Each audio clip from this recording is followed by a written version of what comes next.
Welcome to Wadsworth History on Film, a program presented by the Wadsworth Area Historical Society and designed to record the oral history of Wadsworth. I'm Cesar Carino, your host, and our guest today is Bob Shaffer. Bob, it seems almost impossible that a person your age, so young as you, could be a historical presenter. And the reason that you're so very young is we're the same age, and I don't consider myself old enough to be a historical presenter. Now, Bob Shaffer has 66 years of life behind him. As a matter of fact, you were 66 this past July, is that correct? Correct. The 16th of July, too, wasn't it? 16th of July. 16th of July. You were 66 years old. But you were a little boy at one time, and you were born here in Wadsworth. Tell us from the time that you were born, where you were born, to whom you were born, and all of those kinds of things. Because from there, we're going to go back all the way to the very, very beginning of the city of Wadsworth to 1814, where your ancestors came to help settle this great place that we are presently calling our home and our hometown. Tell us about your birth. Well, I was born in Wadsworth. At a very young age, too, weren't you? Yes, very. And in the old Wadsworth Hospital. Dr. Johnson helped bring me into this world. Dr. Johnson. Yeah.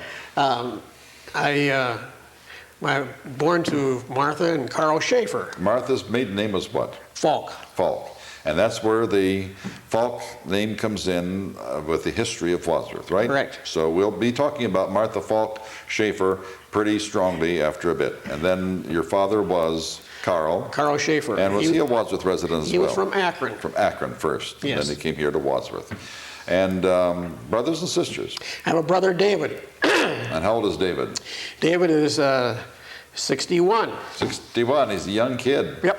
Younger than my little brother. But he's a professional man too, isn't he? Yes, he is. He's a periodontist. Yeah, periodontist. He takes care of teeth. Right. Takes care of teeth. Now that means that you all have rotten teeth because shoemakers never fix people's shoes, and automobile mechanics never repair anyone else's cars in the family, and periodontists usually don't fix the relatives' teeth. Now, you were born where in Wadsworth? Besides, I mean, I realize the hospital, but where were your parents living when you were born? At that time, we lived in a home on Overlook.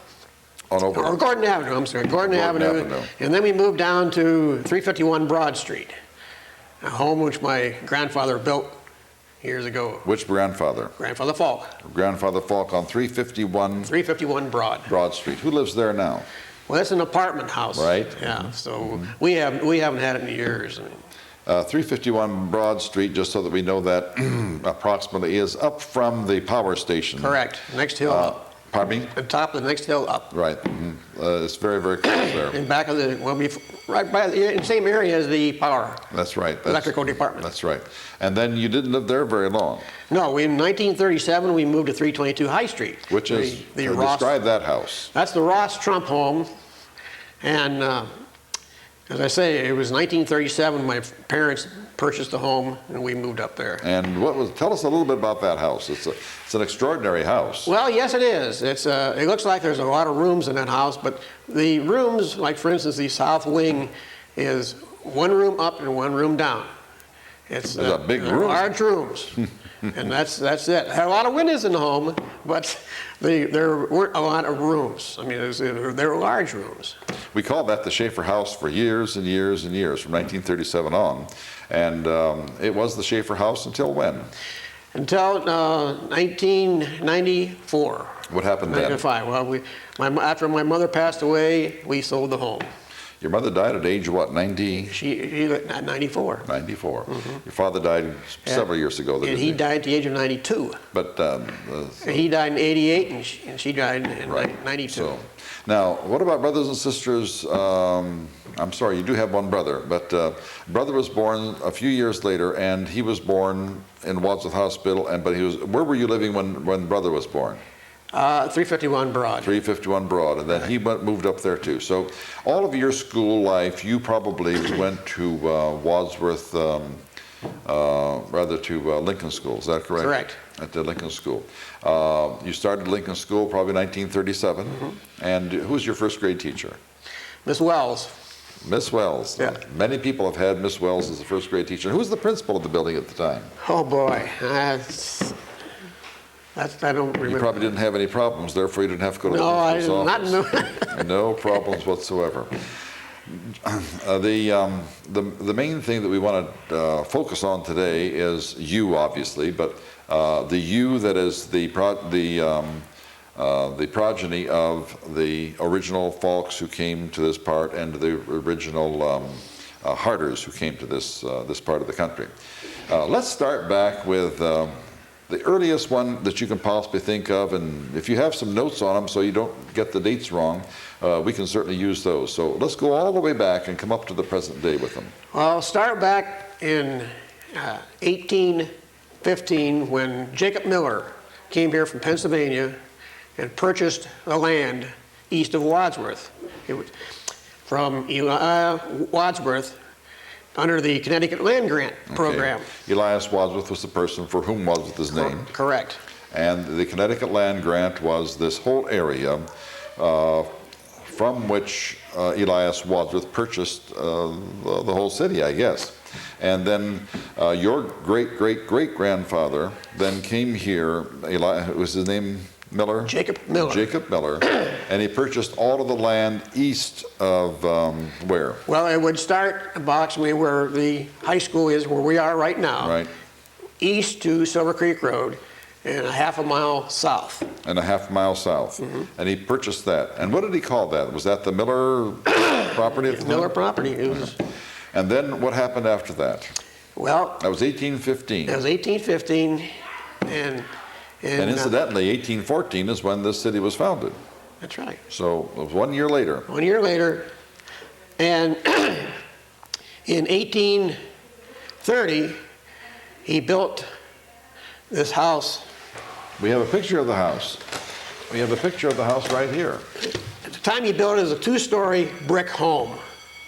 Two-story brick home. Yes. Okay.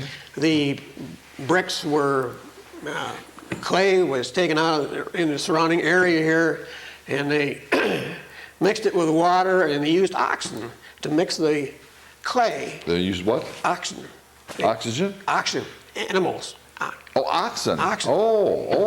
They used oxygen. They used to threw it back and forth. They let them through. That's right. That really mixed it And up. that mixed it up, and then they had handmade forms, which they made the brick. And that's how it started. Wow. And those bricks are still there? Yes. Now And later on, there was an addition put on the house in 1860s. And then in the 1940s, it was stuccoed over the top of the brick. they put some concrete on the outside of it. Yes. Wonder They why used they a did wire that. mesh. And why did they do that, do you know? Well, to hold the brick in. Hold the brick in because right. it's probably going to fall out. Right, correct. But the house is still structurally that same brick, is it not? Exactly. And that house is immediately opposite Hartman Road and just a little bit to the west of it. Just a few, Yes. just a little bit to the west of it. It's still standing there and it's still livable and people live in it. Yes. And Carl Harter was born in that house, is that Yes, right? that's okay. correct. Now, can you tell us a little bit more about the Jacob Miller people and who they were and what they did and all of that? Well, Jacob Miller's daughter, Marla, which was Martha, really, as I understand, my mother was supposedly named after her. Mm-hmm. She married a Dr. Falk. Okay, now here we have a picture of Mattie Miller, who married Fred Falk, MD. Correct. Right? Right there we have that picture, and we're going to show that picture because this is the first Falk name that comes out. Correct. Because it's now called the Falk Farm, or it wasn't. Exactly. So, okay. Now tell us about Mattie and Fred Falk.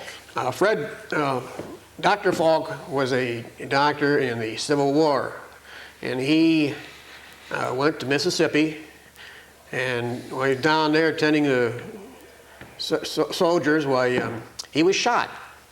And he came back here, and in 1867, and his son, Fred Falk, my grandfather, was born, and 3 months later, Dr. Falk died because of the lead poisoning from that shot. Now, he came to Wadsworth, and why did he come to Wadsworth? Well, he was born in Western Star. Oh, he was born in Western Star. Right, he was born in Western Star. And he became a physician, and he Yes. went into the Civil War as a doctor, as a physician. Right. He was shot in Louisiana, and then Mississippi, Louisiana. Mississippi and Louisiana, came back then. Where was he born in Western Star, do you know? Well, his office, as I understand, is several doors north on the Medina Line Road. The house, I understand, still stands today, where his home was and where his office was. On Medina Line Road, north of Broad Street. Yes. And how far up, do you know? It's about 3 doors up. 3 doors up. The house is Yeah. still standing. Yes. And that's where his office was, and that's Correct. where he was born. Then Fred Falk, Dr. Fred Falk, then married your mother's great-grandmother, Mattie Miller, and then they came, what'd they do? Mattie, after Fred Falk, Dr. Falk had passed on, later on she married Frank Springer. And they, of course, were they came up on the farm. And then it was about 1891, I think, they were, Frank Springer deeded the property over to Fred Falk. And at the same year is when Fred and Effie Harder married, and she was from Western Star. She was the daughter of Sarah Seiberling Harder and Jacob Harder. Sarah Seiberling Harder of the Seiberling rubber magnates? Yes. Mm-hmm. And Jacob Harder. And Jacob Harder. And how is that related to Carl Harder, the grandmother? I have no idea. I don't know, okay. No. We don't necessarily have that information.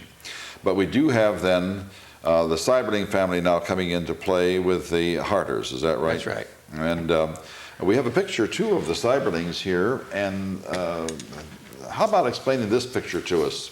This is one that we have of, there's Frank Seiberling right there, and this is who? Is that Frank's mother? The lady in the center is my great-great-grandma. That's Sarah. She's Sarah what? Sarah Harder. Sarah Harder, Right. okay. Mm-hmm. And this is Charlie Seiberling. The two is what started the Goodyear Tire and Rubber Company. Right, okay. Then Frank Seiberling was here because he married this woman's daughter, right? Correct. So, you know, he was a nephew to Sarah Harder. She was his aunt. Oh, okay. Yeah. His aunt, all right, Right. an aunt, all right. So we have the Seiberlings coming into this picture as well. And where was this taken? Identify the house where this picture was taken. This was a Greek Revival house, architectural on Greenwich Road in Norton. Greenwich Road. At that time, it was Western Star. Just west of the Medina Just County Line east of Road. Medina County Line Road. On the north side of the road, it has 3 great big White pillars. White pillars, huge pillars. Right. And that's where that picture was taken. That was a Seiberling house at that time. And that was on her 99th birthday. Her 99th birthday, and that should have been taken probably 65, Right, 70 years ago. Right. So she'd be about 150 to 60 years old now. And this is your mother's grandmother? Grandmother. Your mother's grandmother. Right. Okay, now, we are to that point. Now what do we have? Well, Fred and Effie farmed the farm for many years. The Falk Farm. The Falk Farm. Okay. And then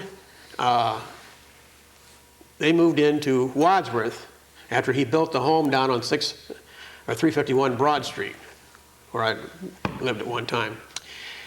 And at that time, he started he owned a shoe store on Main Street for about 25 years or better. What was the name of the shoe store? Falk and Beck. Falk and Beck Shoe Store. Right. Mm-hmm. Where was it located? On the west side of Main Street. West side of Main Street. What's there now approximately? How many buildings down from the Well, I would College Street? say it's about the Title Bureau in that Okay, area. in other where words, 3 or 4 doors down from the corner. from the corner. Right. Not quite in the middle of the west side Correct. of Main Street between College and Mill. Okay. We just, you know, in the year 2014, we may not have those buildings there. I mean, you need to know where that was established at. Then he became very civic-minded, and he was served on the city council. And in 1922 to 1926, he was mayor of the city of Wadsworth. And this was Fred Falk. Fred Falk. Was the mayor of the city of Wadsworth. Right. Now, those were 2-year terms at that time. And then he goes as far as his military records date back in 1884. He was a captain. He joined the Ohio National Guard in Company G, and he obtained the captain, and he held that rank until 1903. Then in the World War II broke out. Well, he enlisted. I'm sorry, World War I. He enlisted.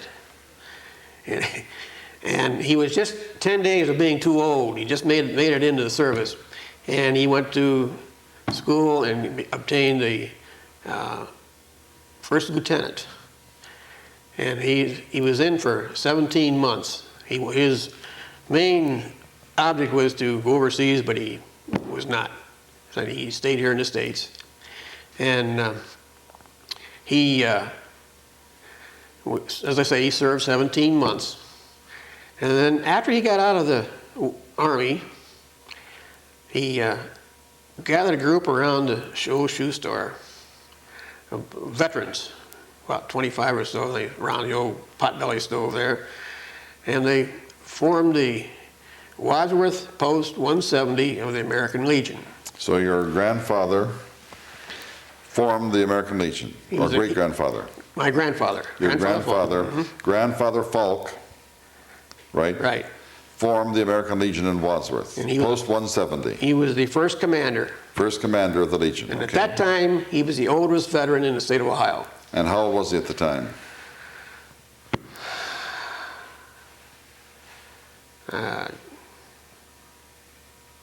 I judge him somewhere around, probably in a 35, 40. Somewhere in that Yeah. area. And as I say, then he went back then on the farm, and he died in 1947. You would have remembered his death. Yes, oh yes. Mm-hmm. And he died at the age of 79, and Effie Harder, my grandmother, lived to be 84. And I remember when I was in the service at the time, she passed away. Tell us a little bit about your grandparents, the Falks. We have almost no information about them on a first-hand basis. What was he like? Well, he's a big man. What do you mean big? Well, he's tall man, and he run everything with an iron hand, so to speak. Now, that's what we wanted to hear you talk about, because we understand that he was a very resolute man. Is Yes. that right? And when you say that he ruled with an iron hand, his family, his business, and everything? Yes. And what were some of the memories about his ruling with an iron hand? Well, I remember when he was much older, and he would really step down. He really commanded the force, so to speak. Now, there's one thing I didn't mention that besides Effie and Fred Falk had 2 daughters. One, of course, was my mother, Martha. Martha. And the first one was Helen. And she passed away in 1921. And when her son was born, Tom Bryant. Now, he now lives in Mississippi with his wife Ruby and Now, what was, this was Helen Bryant then? Helen Bryant. Died at age 21 at birth, Right. childbirth. Yes. It was very common in those days. But cousin Tom is still living, is he? Yes, he is. And where does Tom live? Jackson, Mississippi. Jackson, Mississippi. Tom has to be, what, about 75? He's 76. 76, somewhere in that area, Tom Bryant, right. And Tom Bryant graduated from Wadsworth High School. Yes, he did. The class of 1939 Yes. with my brother Chris. I remember that. Yeah. And I knew Tom Bryant. Tom Bryant didn't know me because I'm a little kid, but I knew Tom Bryant. What is Tom Bryant doing? Well, Tom was in the cotton gin business. He went down there and married a girl from Louisiana, Ruby, and they had 4 daughters. But Tom was raised by grandmother and grandfather Falk Because, his mother had passed away. passed away, and the father. So they raised him And where was this when they were rearing him here in town? on 351 Broad. 351 and Broad. the farm. And the farm as Right, well. yeah. Now, where was the farmhouses? All the farmhouses, all is that same building that It's the first one we the showed. first one we saw here, Right. the one with the stair steps on the ceiling, Mm-hmm. right? This is extremely interesting to get this kind of, dating back to the 1815, all the way to the present day. And you can remember some of these people. Tell us a little bit about Grandma Falk. What was she like? Now, what was her maiden name again?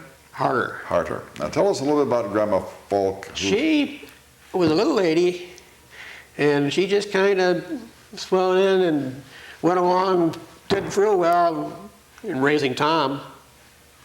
I'd say they did a fine job. They did a fine job, indeed they did, and he was always very, very well loved in school, and Yes. also, and you wouldn't have known that it was his grandmother who was rearing him. That's right. Because, but that's what we did in those days. That was our social security in those days. The family took care of those kinds of things.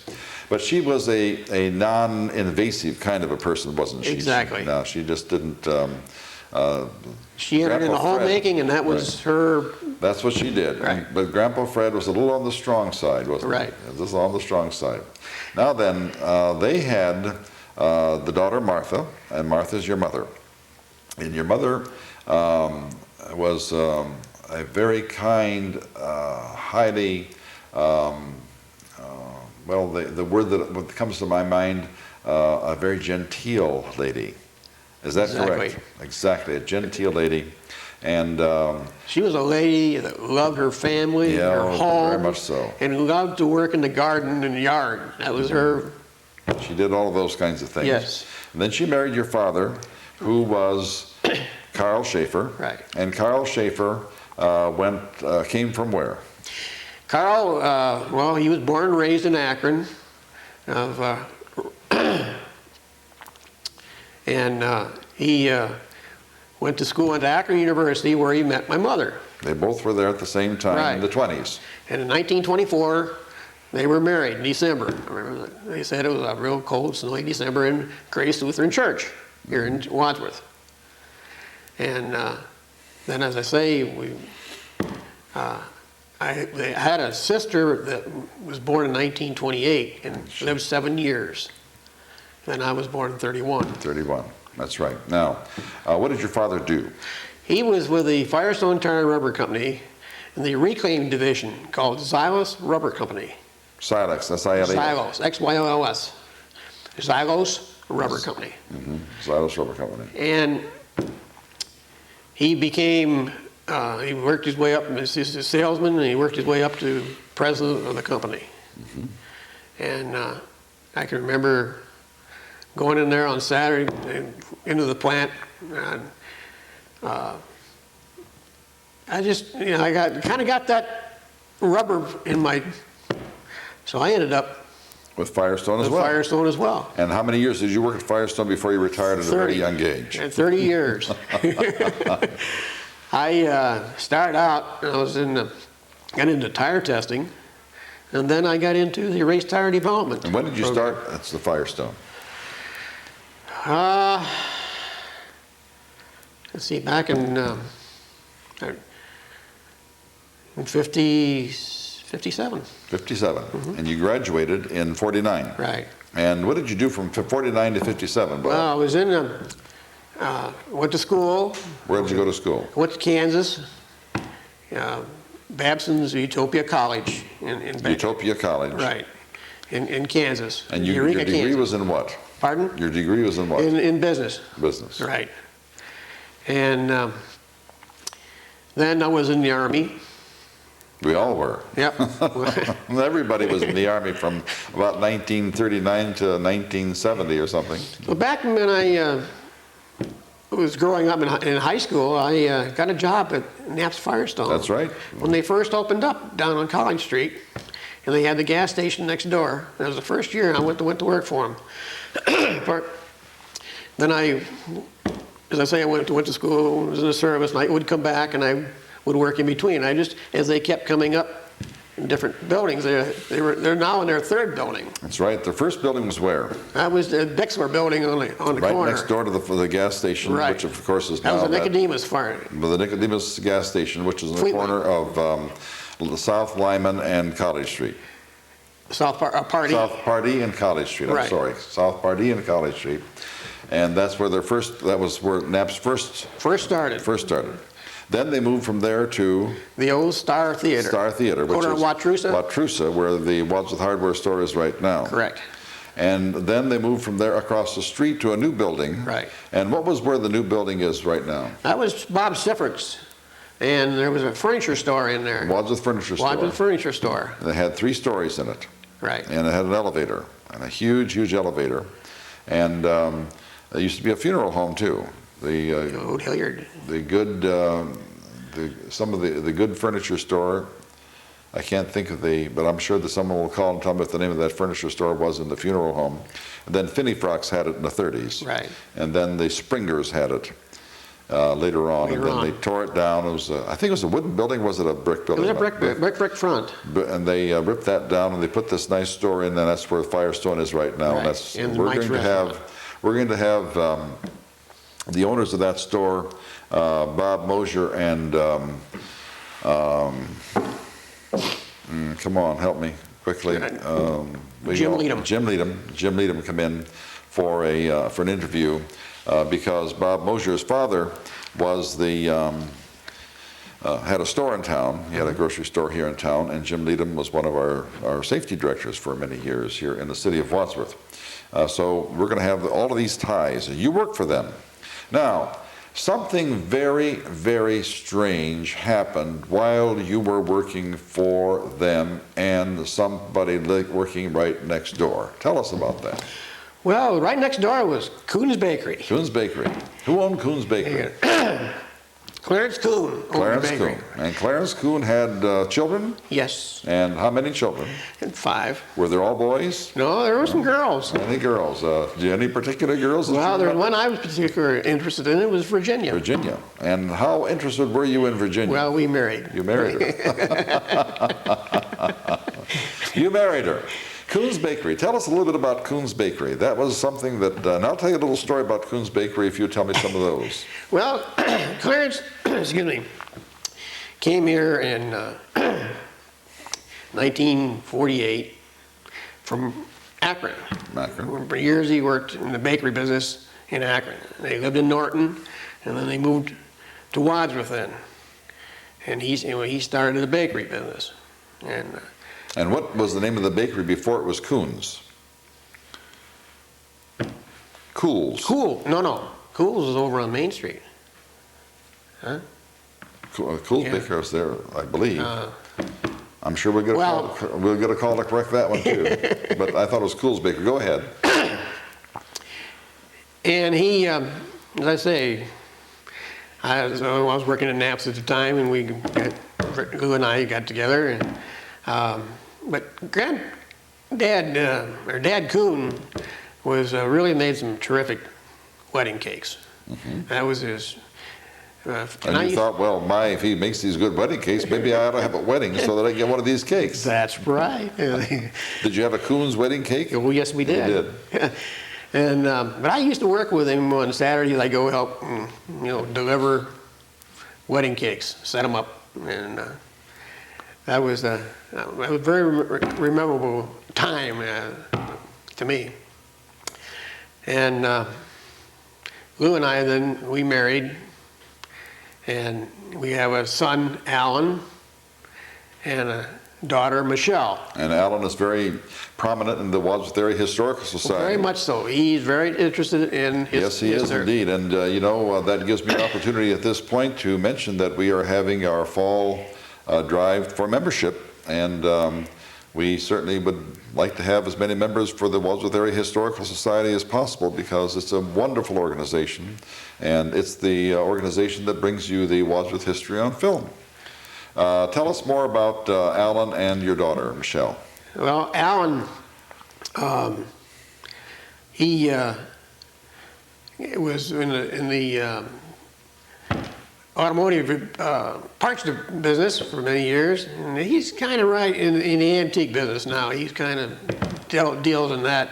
Now, that has nothing to do with the fact that you're becoming an antique, is it? No, I don't think so. But Michelle, now she lives here in town. She's married to, she was married to Rick Murray, and they have a daughter, Emily Murray. Mm-hmm. And she graduated from Akron University. Yes, I know that. And my granddaughter now is 7 years old. 7 years old, Yeah. right. Tell us a little bit about Virginia. She is, again, a very non-effusive kind of a person. Does a lot of work around the house, keeps a beautiful home, a very good person, very intelligent person. But tell us a little bit about what you know about Virginia. Well, I'll say one thing about Virginia. She loves her working in the flowers and gardening, and that's and she loves animals like cats and dogs. We've had cats and dogs, and she's always been favored them. As I say, she loves to take care of the yard. And she starts her flowers seed and garden seed, vegetables in the early part of the year in her little greenhouse. And where's the greenhouse? That's in the back, attached to the garage in the back. You ought to tell us where you live. I know where you live, of course, Well, you're my neighbor, but... very fortunate the fact that we live on the back corner of the Falk farm. Of the Falk farm. In other words, you have a little portion of the farm. How many acres do you have that go back there? I've got about 2 acres. 2 acres. Yeah. But you probably cultivate, 1 acre? And the rest of it is just kind of... Well, part of it, we have a few fruit trees and, and garden. And of course, we take care of the roundness too. Keep everything mowed down, take care of the farm. And this always just looks like a picture postcard. Well, thank you. The whole property looks like a picture postcard. More about Virginia. Tell us a little bit about Virginia's family. She has brothers and sisters. She has 2 sisters. One living in Sharon Center, married Art Whitten. She had a younger sister, Georgianne, lives here in town, married Bob Johnson. Which Bob Johnson? Well, Bob is not from Wadsworth. No. No. Because we have 2 Bob Johnsons in Wadsworth. Right. And neither one is the one that she's married to. No. It's a very popular name. Very popular name. And Bob he's from Mogador. Right. They have a daughter, Holly. And I have a brother-in-law, Sonny Kuhn, who is Clarence Kuhn, who lives in Pittsburgh. For years he worked with Gulf Oil. He's still in the oil business. And then she had an older brother, which was just a year younger than I am, named Richard. And he unfortunately passed away about a week after my mother passed away. Yeah. He was a teacher. He was a teacher. And he was in California. And he was married in Rorick. Her father was a jeweler in New York. And she taught school. And Janine is still in California, and she travels a lot. She goes, and she has 2 sons.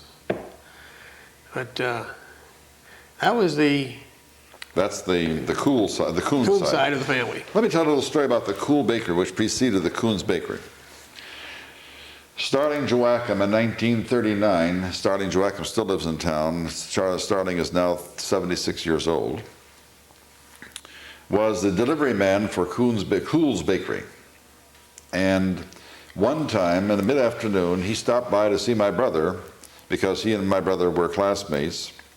And my brother said, well, how did you get here so fast? Don't you have to go all the way down to Western Star and then down to Johnson Road and then up Silver Creek and so forth? So, oh yeah, but I take a shortcut. I came down the streetcar track. Of course, there's not a house on there because I got through faster.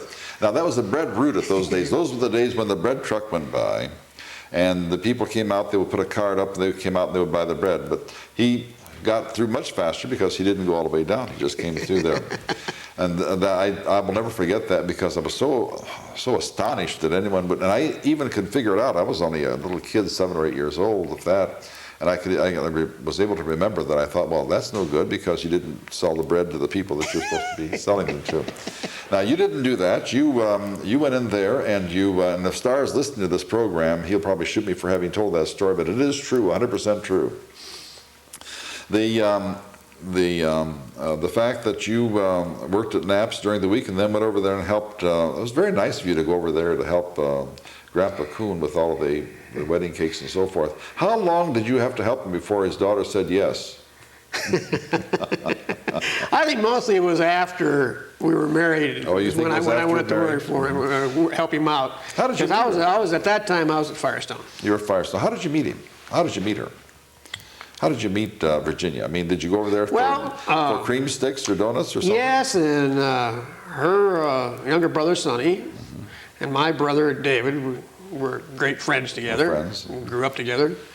And Dick and I ran around a lot together. And So I kind of, you start running around with a sister a little bit. Now, Right. how many years have you been married?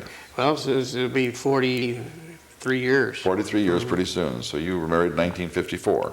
That's right. 54? 55. 55. Yeah. It'd be 42 years then. It'll be 43 the next wedding. Let's go to the Firestones, not the Firestone store now, but the Firestone company where you worked. What did you do there? Well, at first I started in the test division, and then I got into race tire development, which at that time I traveled quite a bit to all the races, including stock car races, and Indianapolis type racing, sports cars, drag racing. And I spent over 25 years in the racing division itself. Why did you retire? Well, it was time to go because Time to go. Right after that, Firestone was sold to Bridgestone. That's right. And we need to identify that for the purpose of history. A lot of people in Wadsworth did not stay with Firestone Bridgestone. They left. That's right. Who were some of the other people who worked with you in Wadsworth, from Wadsworth, I should say? Well, Clark Stair, for example. He was Pardon me? Clark Stair. Clark Stair. Yeah. He was a vice president at the time. He lived he on, came up through development. Lived on Oak Street, didn't he? No, that's his brother. Oh, it's his brother? Yes. Clark was off of Red Rock. Okay. In that area All right. up there. Okay. Yeah. Bob Johnson. Bob Johnson, this is not Minister Bob Johnson, No. but Bob Johnson up on East. Yeah, he's still with the Bridgestone Firestone. Eastview or somewhere in that area. He lives up on Woodland. On Woodland, Yeah. up there in Highland Heights. And there were quite a few How people. about Roger Claus? Roger Claus. Roger Claus. Worked in the development department. Development, he's going to be retiring pretty I soon. understand that. And anybody else? Boy, I've been gone from there now for 9 years. Right. We can come back to that in a minute. I want to do one thing before we go too much farther because we might not be able to tell us what this picture is and who it is and what it's all about. This is a picture is my great-grandmother and her husband Jacob Sarah Harder Sarah Seibling Harder. She was Sarah From Seibling. Western Star. Sarah Seibling. Now, Sarah Seibling had some brothers, and who were the famous brothers that? Well, I think there were about 9 or so in that. Do you remember? Can you remember any of them? No, I don't. You don't remember them, but No. Frank, you can remember. Well, no, vaguely. I mean, do you know their names? no. Frank Seibling, Penny Seibling. Were those the same? Yes, Those are the same that was families? the same group right there. Now, Frank Seibling's daughter, who is Irene Seibling Harrison, still lives at Stan Hewitt, where the Seiblings were. At the age of 107. She's 107 years old. Today. She lives in the gatehouse. She lives in the gatehouse, and on February 25th of 1998, she'll be 108 years old, and she's still very lucid, very active yet. And She used to, up until this last year, she used every evening or late afternoon, she would walk around the paths around That's right. Stan Hewitt. and, until she's about 100 years old, she would run. That's right. Just by coincidence, I'm on the board at Stan Hewitt Hall, and I get to see her somewhat frequently. And during the Ohio Mart, I usually do at least a couple hours of the announcing of the Ohio Mart. So there's a relationship here with the Seiblings in so many ways. I'd like to have you tell us a little bit about the Robertson family. The Robertson family, and who are they, and what do they do? Well, my father's sister, Helen Shaffer Robertson. Helen Shaffer Robertson married Jim Robertson, who was in business for himself, the investment business. At earlier years, when the Firestone Tire and Rubber Company first got started, Harvey Firestone hired him as treasurer of the Firestone Tire and Rubber Company. And later on, he was with the Firestone Bank. He was on the board of directors there. And then he went into business for himself. Investment business. And the reason that I know of this particularly is that Booktold Hall renovation and Robertson Dining Hall are named after them at the University of Akron. Correct. Because they gave the money for that. They're big philanthropists. You are the second person in Wadsworth to have a tie with the University of Akron in terms of philanthropy. And the other one is Dick Curtis. And the Curtis Cottage was named after his a relative of his. So we have two people from Wadsworth who gave significantly to the University of Akron, and they have buildings named after them. Going back now to you again and your hobbies. You have some hobbies that few people know about. What are they? Well, woodworking is one I like to do. But there's another one too that you keep in your garage. Well, I kept the car that I got married in. You kept the car that you got married in. That's what I wanted to hear you talk about. Tell us about that car that you got married in. Well, I purchased this car from Foyer Wright Buick Garage here in town. It was up at the Central School and back of the Strand Theater in 1955. And we took it on our honeymoon. What kind? What car? It was a Buick Century convertible, red. Red Buick Century convertible, 1955. Right.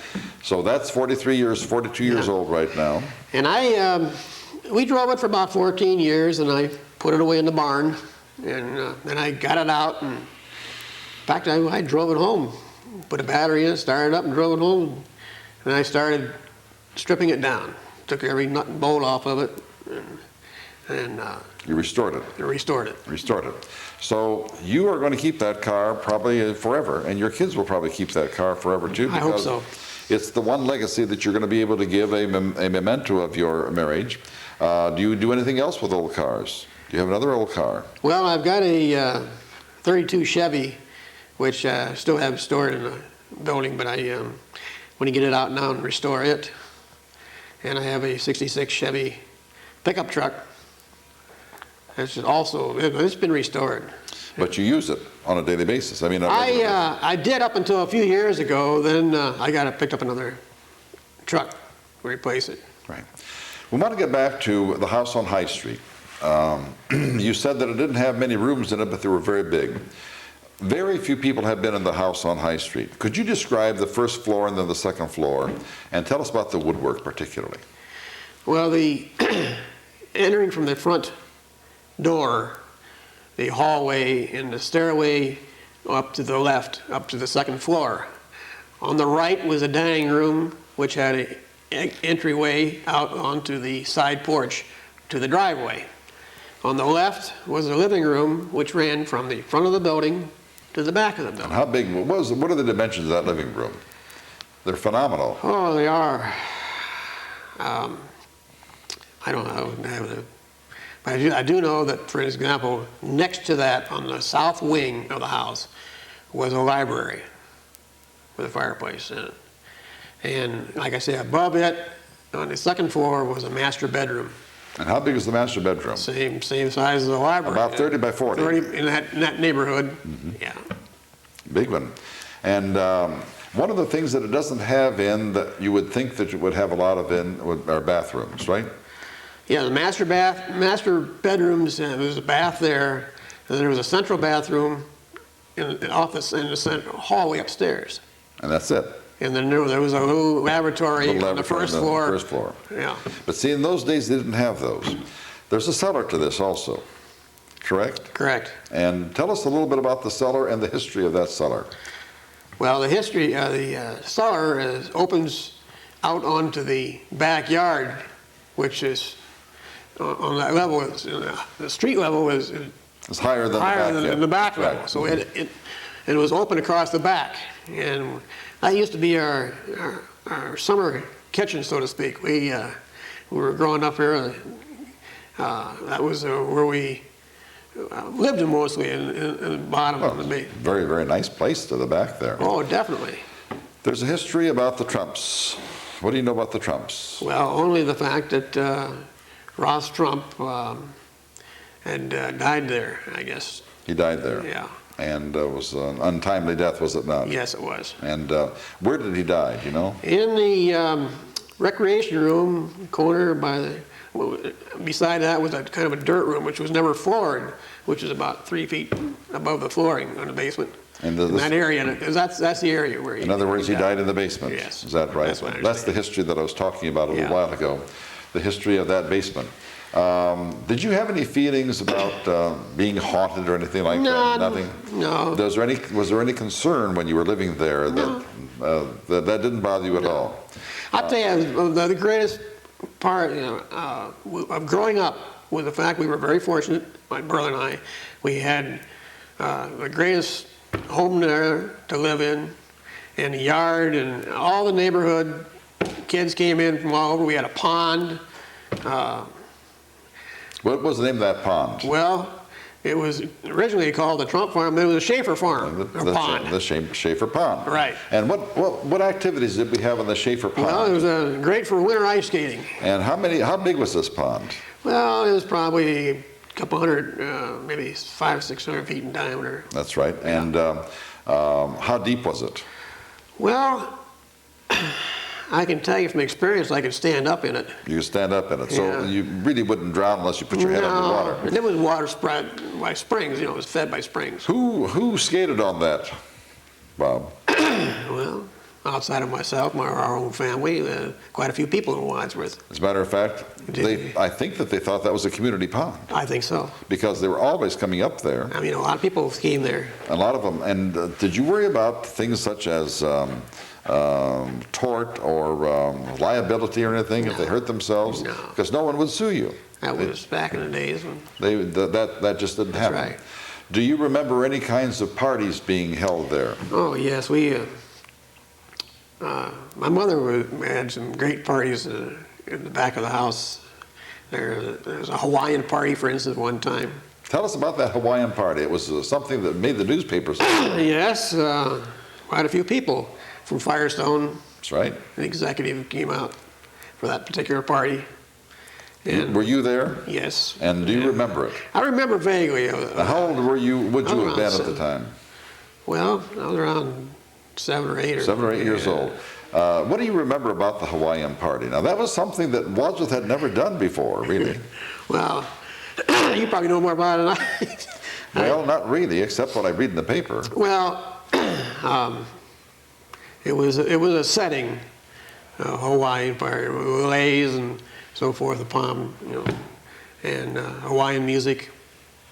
And then later on, I remember another party, there was a Western party, which they had, and everybody came dressed as cowboys and cowgirls. And, Your mother was a great person for entertaining. She loved the party, yeah. She liked entertaining. She did a beautiful job. She's a genuinely good hostess, and I can still remember talking with her. Oh, she would have probably been in her 80s at the time, and she still had that very, very genteel, just filled with the civility that only a person of who had practiced it so well for so long had done. She's just a great person. I really admired her. You. Now, your father was a different person completely, but a good person. Tell us how your father differed from your mother in his approach to things. Well, he was very, well, for one thing, he was very business-minded. That's right. He conducted himself wholeheartedly in the business he was in. And so Mother kind of ran the house, and he kind of ran the business where he worked at Firestone. And he, of course, he belonged to the automobile club here in town. He was on the board membership for a good many years. And he was also on the Wadsworth Salvation Army Board, advisory board. And therefore, I try to follow his... You're trying to follow those, and you're doing a fine job of doing that. Your civic responsibilities and duties are being taken care of well. Not only those that your father began, but also the ones that you yourself. Tell us about your civic involvements right now. Well, as I say, I'm on the advisory board for the Wadsworth Salvation Army. I have been for going on 9 years. And I've been taking a very active part in a particular area, you know. And I feel there's a definite need for that particular operation in Wadsworth, and we kind of, the advisory board works between the City of Wadsworth people and the Salvation Army people. And what kinds of things do the Salvation Army do in Wadsworth? Well, the major is primarily the major factor is the Christmas time. We have the baskets, food baskets, of which the school kids all bring in the food and canned goods and so forth. And then a group forms, we distribute or separate all the items and then make up the baskets, and then a certain day everybody comes in to get their baskets they've signed up for previously. And what part do you play in this, Bob? Well, I've kind of been held in charge of the Christmas program itself. The whole thing? Yeah. That's what I knew that, and I wanted to hear you say that. How many baskets do you distribute? Well, last year was 154. 154 baskets. And how do you know to whom to distribute them? Well, people who prior to Christmas come in and sign up for the baskets. And therefore, we work with a fish group, which they also have the same thing. And we work together, and the Salvation Army, as I say, for the number of people, we combine them from fish to the Salvation Army sign-ups. And that's how we conduct our... The Salvation Army has a very warm spot in the heart of Wadsworth residents. And the Salvation Army is more than just a building, a citadel, and more than just a major and his wife, more than just a church service. It is a giving service altogether. And you are very much involved with that. If you were to identify some of the biggest things that the Salvation Army has done, what would they be? Well, here in town? Well, yes, in town. Well, as I say, the Christmas pack is number one. Well, I mean, a single, say for instance, a home burns down, do they? They are called upon to help out in any way they can. And what about somebody who has... Emergency services, that's the number one. Emergency services. Let's say, for instance, we have people who are destitute and, I don't know, their water system goes out. I mean, Do they help in things like that too? Yes, they help also. They help with people's rent and so forth. They help on all those kinds of things. And during the year, people come in and we help them out, give them groceries. And what is the only criterion? To help. They need to have the help. That's right. If they need the help, they get the help. Doesn't make a difference who you are. Exactly. You don't have to be a church member. I mean, you can be a Jew, Catholic, Protestant, infidel, whatever. And if you need the help, they help you, and you're heavily involved. What other civic responsibilities do you conduct here in Wadsworth? And some of them are on the quiet side, but they're very important. Well, I have dealt in politics to some degree. I've helped out what I can. I always like to think of Bob Shaffer as not being a politician but a statesperson, because I don't care whether the person is Democrat or Republican, whether you are a Democrat or Republican. If you like the person, you're good to the person. Doesn't make a bit of difference. That's the way I feel. And that's the way you are, and you certainly deserve a lot of credit for being just that way, Bob. Anything else that you do here in town? We're going to run out of time, and I want to get to two more things before we run out of time, but I want to make sure that people know who you are and what you do in town. Well, other than those two factors, I belong to the Lions Club. That's what I wanted to hear you say. What about the Lions Club? I mean, we've had several people from the Lions Club and some from the Rotaries and so forth. Someone said the other day, the Lions Club runs Wadsworth, but the Rotary owns it. Now, is that? Well, that may be true. I tell you, the Lions Club does a lot to help the people in the city of Wadsworth also. They surely do. Of course, the main model behind it is eyesight, and this is where they really try to stress program. I'm very, very happy to belong to an organization as well as the Lions Club. Yeah, they're good people. We tease about them because they're a fun-loving group. Oh, they are. But they're wonderful people. Bob, I have two more questions that I have to ask about the Shaffers and the Falks and the Millers and all of these other people and the Carters, all of these. Where are the relatives of the Falks beside Bob Shaffer? Well, my brother David. And do you have another relative here that might be very prominent on television? Your cousin is John. John, and what does John do on television? Well, John is What's Cooking. He and his wife Bev have He a and his program. wife have What's Cooking, and they're first cousins of yours. Correct. All right, what other relatives do we have here from these people? Well, on the Shaffer side, I mean, let's take the Falk people. Anybody else? Are they all gone now? they're all gone. All gone. Yeah. Second question. Who was the last person you remember of the great-greats of the grandparents on the Falk farm? Well, other than my grandparents, Effie and Fred, not very much. But you do remember those people? Oh, yes. You were 17 or so when they died. Yeah. Right. You were a teenager when they died. And what stories do you remember they're telling you about their grandparents and so forth? So we can go back all the way to... Well, I can't. My mother is more or less, she was, my grandparents kind of never said much about. My mother was the one that tried to keep up the history of the background of the family. But let's say the folks never seem to go back and talk about their ancestors. They didn't talk about the ancestors. No. Okay, now I have another question that I'd like to ask. This is going to be a personal one. You have been, and you may not want to answer it, you have been really born into a family that was not only prominent, but a very comfortable family. You have never once demonstrated any kind of withdrawal from the other people in the world because you've had that kind of privilege. This is Bob Shaffer. Bob Shaffer probably could have been the in-group person. Bob Shaffer could have been the person to be prominent enough to go through town with a convertible when you were 17 years old. You never did. Why? Oh, I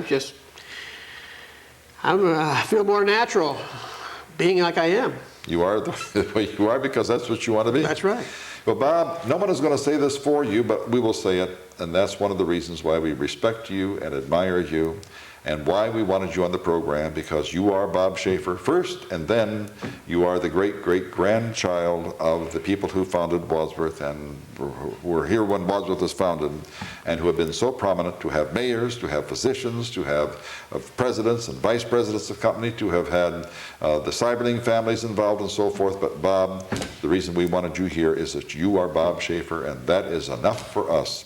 And unfortunately, our time is up, so we're going to have to say goodbye on this one. So thank you very much for being our guest today. Thank you, Caesar.